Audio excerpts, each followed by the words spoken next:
Hello YouTube and welcome to Full Dottle, a channel dedicated to tamping topics such as pipes, tobacco, lore, and more.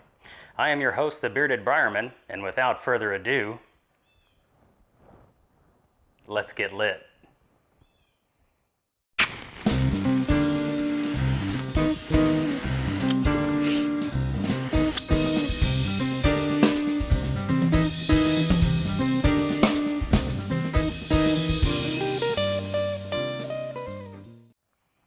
Welcome back everyone, and on this episode of Full Dottle, I'm going to be giving a first impression on Pease Cumberland. Now, as any pipe smoker can tell you, getting a new tobacco that you've never tried before is about like opening a Christmas present on Christmas morning. I am so excited to do this. Number two, I had a number of people that asked me during the giveaway if I would start doing first impressions. And so I'm gonna try my hand at it. I hope it is entertaining for you. So in the comments after this is done, go down in there and let me know what you think about it. If there's anything I need to change, something I need to include, you guys let me know. Little housekeeping, today I'm going to be doing this impression in my Friday Savinelli, the Romelu site. I haven't popped the tin yet. Before I do so, let me read what tobaccoreviews.com says. I'll read you what their description of it is. I'm not going to get into the flavor notes and all that stuff just yet. I'll save that for the review, but I'll let you know what Tobacco Reviews says about it in their description. Robust and possessing a subdued sweetness, Cumberland is a delightfully orchestrated suite of American tobaccos featuring a rare and exquisite mahogany Kentucky, aged in bales for 20 years. Red and matured Virginias establish a theme. The Kentucky and a pianissimo of Perique create the variations. Pure, natural tobacco flavors are harmonized by delicate arpeggios and underscored by deep, resonant tones. The coda is lovely and lingering, a perfect finish to a rich performance. Best savored slowly. Kind of curious why they say it should be savored slowly. Is it just because it's so enjoyable?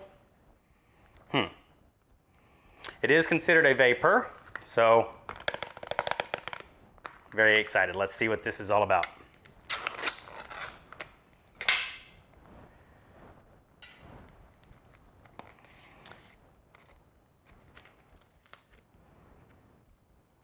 It looks to be a type of ribbon cut, possibly cross cut. I'd have to look into it a little bit because they're shorter. The ribbons are on the shorter end.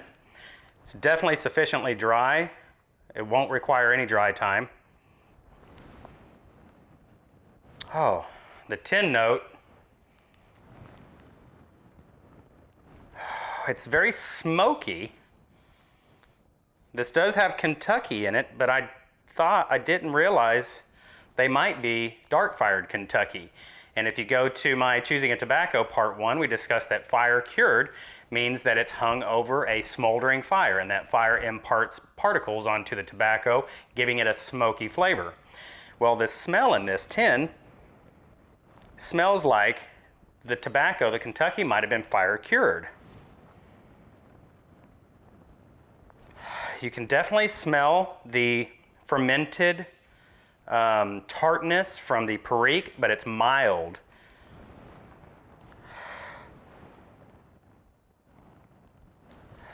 You get that real slight floral from the Virginias.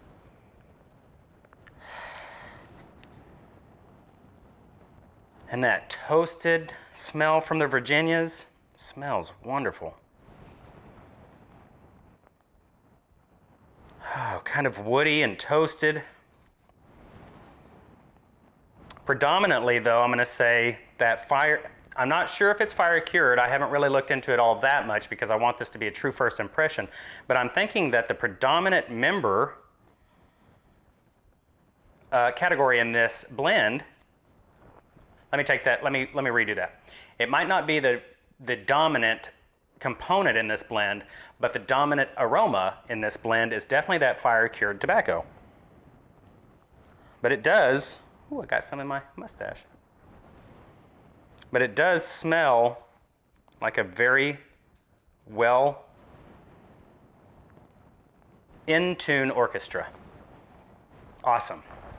10 note so far, awesome stuff. I'm gonna have to scoot up to you. I'm gonna dump some of this out, and I apologize, I've got a secondary camera that I'm gonna start being able to film some B-roll, and that way when I'm doing shots like this and breaking it up and stuff like that, you guys will be able to watch. However, I have not learned about it yet, and so I've got to kind of go and do some learning on it. So I don't have it yet. However, this is a ribbon cut. I don't know if you can see that. This is a ribbon cut. It's smaller ribbons as far as length, and that's why I'm saying it could be cross-cut. You can definitely see the flecks of perique, the darker colored perique, those really dark mahogany Kentuckys, as well as the red Virginias that are giving a reddish, orangish, brownish tint in here. Very, very nice. So let's load this pipe up. I will be doing a video soon on how I pack a pipe that will be going into the beginners basics playlist. My packing type is very simple. I went through a lot of different packs. I studied and studied when I first started smoking a pipe on packing, and I tried so many different methods and finally came to an abbreviated form of all sorts of them, kind of put into a Frankenstein and made it my own, and it works for me. All right, and as you know, let's go ahead and do a test draw. That way, if we've messed up, we can redo it before we light. Let's get lit. All right, let me sweep up this tobacco, put it up real quick, and I will jar it off screen simply because I don't ever leave my tobacco in tins. I always put them in my amber jars so that they will last longer than they would in a tin. Tins are not hermetically sealed, which means that air intrusion can occur. And so I put them in the ball jars, which are hermetically sealed, and that way they are protected from both UV light, air intrusion, and moisture. Unless there's already moisture in the tobacco, and if it gets hot, then it can actually start to evaporate out of the tobacco, but that's another video for another time. All right, so let's get started here. I'm gonna take a little drink.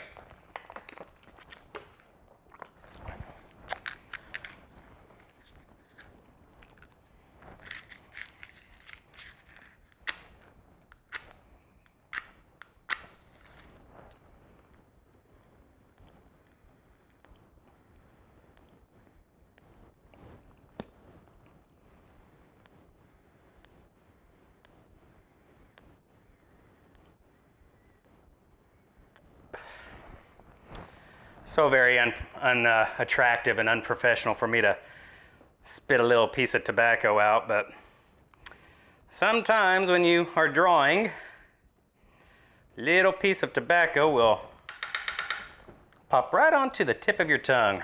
And what do you do? A lot of times I go, ah, ah.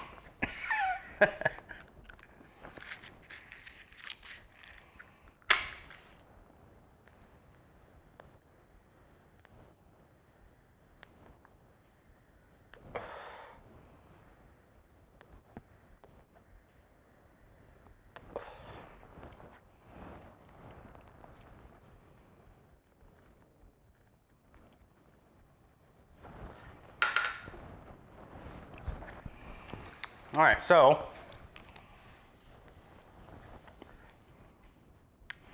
right off the bat, you get that dry, woody flavor from the Kentuckys.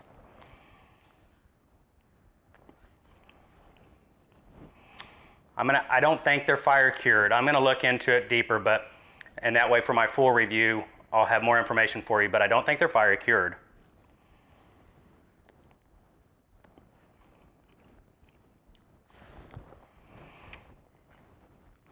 Because I'm not getting that smoky flavor. I'm getting a pure tobacco flavor from the Kentuckys. And as we've discussed, Kentuckys are a type of burley. And they offer that rich, nutty, woodsy, dry flavor in your tobacco blends.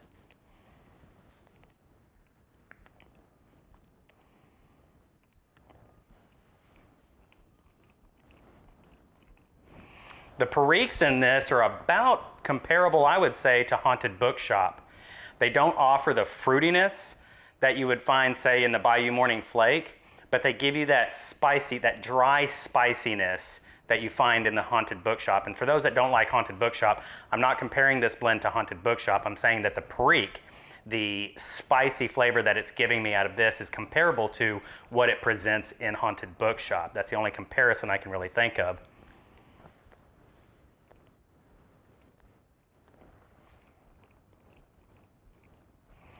The Red Virginias are not real bright in this. They're not real deep, I'll say. I shouldn't say bright because I don't want people to be confused that there's bright Virginias in there, although there could be, but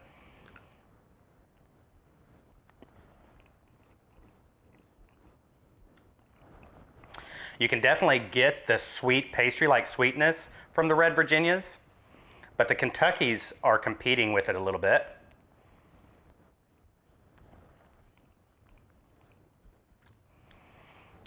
They're definitely there, that toasted, but it's almost like a toasted pastry rather than toasted rye bread. I'm not getting that tart, berry-esque type flavor from the Red Virginias on this.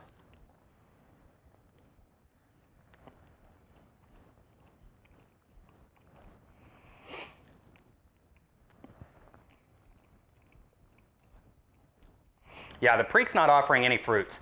It's just going to give you a fuller mouthfeel, and it's spicy. You definitely get that spicy, like a white pepper almost.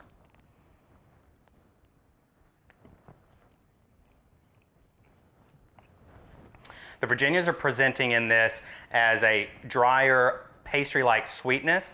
It's mild. It's not real deep, but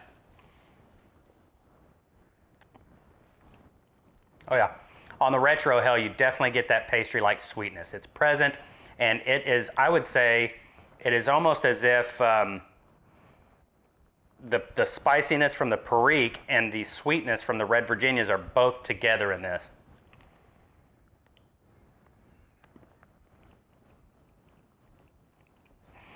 A pianissimo, no, an arpeggio, as far as what I looked up, an arpeggio is chords that are played in succession, I think is the word. It's like, they're all played not together, but they're played one right after the other. And that's about what I would say. It's an accurate description of the Perique and the Red Virginias in this. It's an accurate description of all of the components of this blend.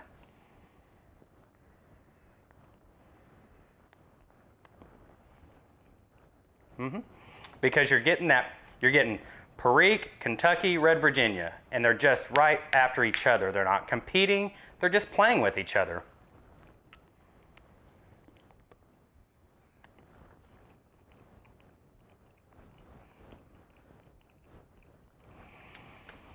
The Red Virginias in this are a little different than I had expected, but I'm going to say I enjoy this.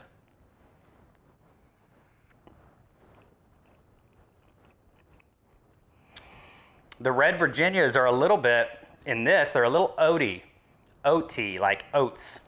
Not malted oats, and they're not rye breadish. They've got a toasted pastry type flavor with that underlying sweetness, a little oat.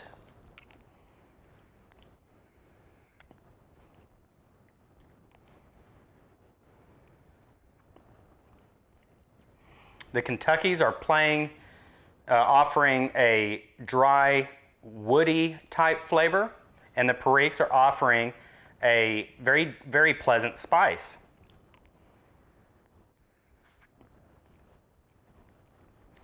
Plays very nice. I would never have guessed this as a vapor. Quite honestly, I would, from the taste of it, now on tobaccoreviews.com, they classify it as a vapor. Personally, I'm going to have to say that this, the flavor on it, is more along the lines of a vapor, a Virginia Burley mix, than a vapor.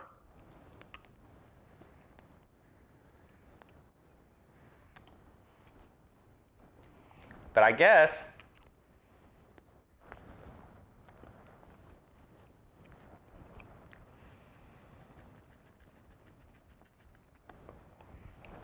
there are Virginias and there are Perique in it. There is Perique and there is Virginia in it. So it is definitely a vapor, but the flavor is not, it's just not what I would consider a vapor as far as the flavor profile of this.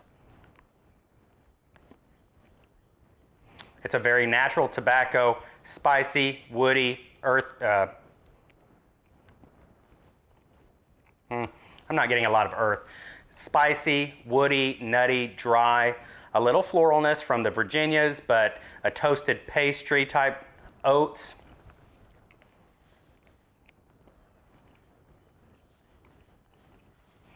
Very good so far. I like it.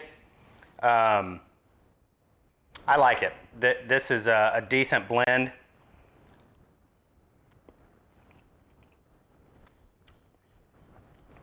Very good blend. I'm going to smoke this down halfway and I'm going to come back with the conclusion of my first impressions. Stick around, everybody. All right, everybody. We're back and I have let the bowl cool. I smoked it down to the midway point, let it cool just a little bit. I was doing some reading on this on the back of the tin, and it does say they are dark-fired Kentuckys. I don't get a lot of that smokiness from the flavor, and that may be being muted just a little bit by the Periques, perhaps. But it is a dark-fired Kentucky. You can easily smell it when you sample the tin note.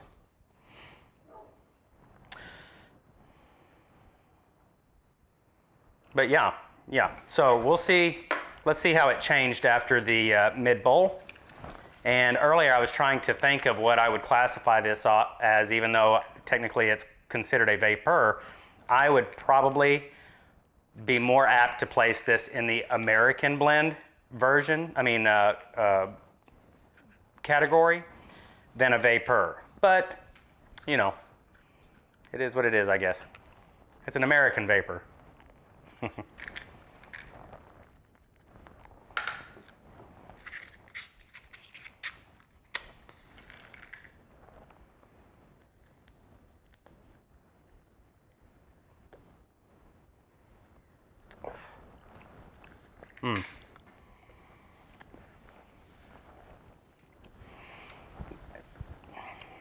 Doubled in sweetness.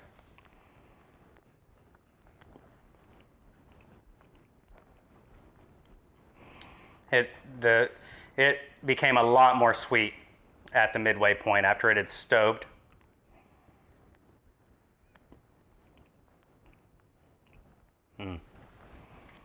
Yeah, it became a lot more sweet after it had stoved a little bit. That toasted bread comes out a lot more from those Virginias.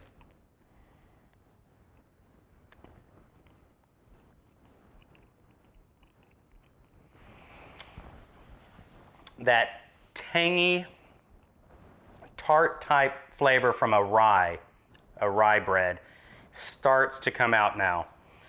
Very, very mild.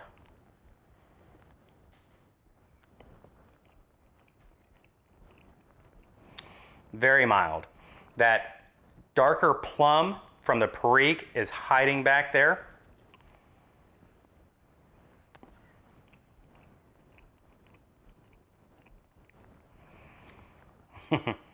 This is a really good blend. I mean, I'll tell you, if you enjoy an American blend, if you like the Burleys and that drier woody type flavor from your tobacco, this is a wonderful blend.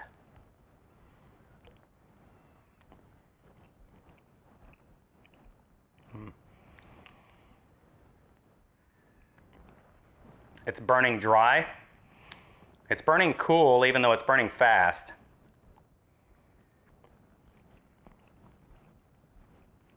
And I'm sipping a little fast, but the Kentuckys and the Virginias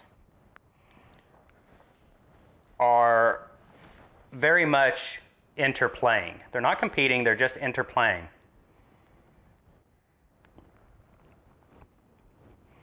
It's almost as if the Kentuckys and the Virginias have become one leaf, and now you've got this deeper sweet pastry sweetness mixing in with a dry woody nutty flavor to combine to make this Conterginia Kentucky Virginia mix. I tried.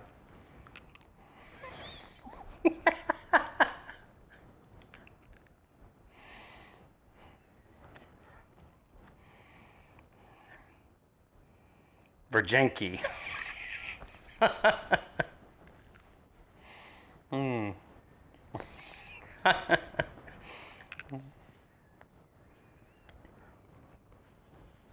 Pretty good blend though. It absolutely is a more natural flavor, tobacco flavor, rather than a sweet Virginia or a robust, smoky, dark-fired Kentucky or a really spicy Perique. They all play in very well together and present themselves in a very natural tobacco flavor.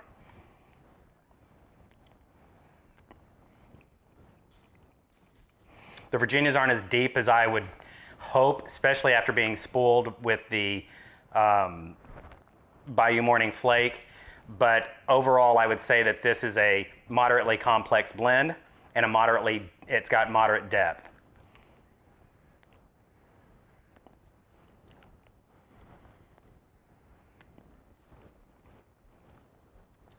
They definitely have layers that build on each other, and they are definitely, the flavors within them are definitely bright enough or vibrant enough that you can start to pick apart each layer. Depth and complexity, I'm satisfied. It's well balanced.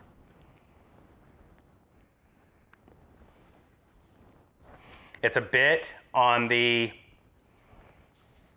rough side, so smoothness might suffer a little bit in my full review, but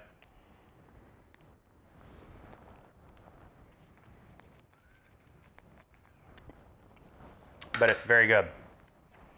Very good. This is a blend that I could definitely smoke often. I have to say that upon my first impression that it's going to be, I mean, I hate to say this because there's so many people that dislike Haunted Bookshop, and I have been one of those people that have said that I dislike Haunted Bookshop. Although I would like to revisit that sometime, because as I've been smoking it, I have been able to find nuances that I haven't really picked up on in the past. I think in the past I smoked it because it was one of John's favorites and I wanted so badly to like it, but I was smoking it just to smoke it for that reason. I wasn't trying to actually get into and pick apart that blend. So I'd like to revisit that because I've noticed several nuances that are coming through for me now when I actually sit and look into it. But this for me is going to be comparable to Haunted Bookshop. The Perique in this is a little higher than Haunted Bookshop, and I don't think there's any dark-fired Kentucky in Haunted Bookshop, but I'm not catching a lot of that smoky fire-cured flavor from this. So, you know, but I think it's a great blend, and it's something that I could smoke more than a few times in a day easily. Now, I am a heavy smoker as far as my pipe goes, so take that for what it is. But anyway, overall, first impression, this is a great, what I'm going to consider American style blend. It's got a lot of natural tobacco flavors. The Perique, the dark-fired Kentucky, and the Virginias in this, the darker Virginias, play in very well together. The sweetness and the spiciness from the Perique are both very balanced. I love this blend. It's great. When I do my full review, we'll see just what it turns out to look like, but overall, I'm impressed with it so far. So that's going to do it for this episode of Full Dottle. I hope you enjoyed it. If you did, give me a thumbs up, show me some love. And until the next time we see each other, everyone, I bid you farewell and happy piping. Bye, everyone. Have you enlisted in the Full Dottle platoon yet? It's easy. Just click the subscribe button. Also, don't forget to hit the bell icon to be notified as soon as I upload the next episode.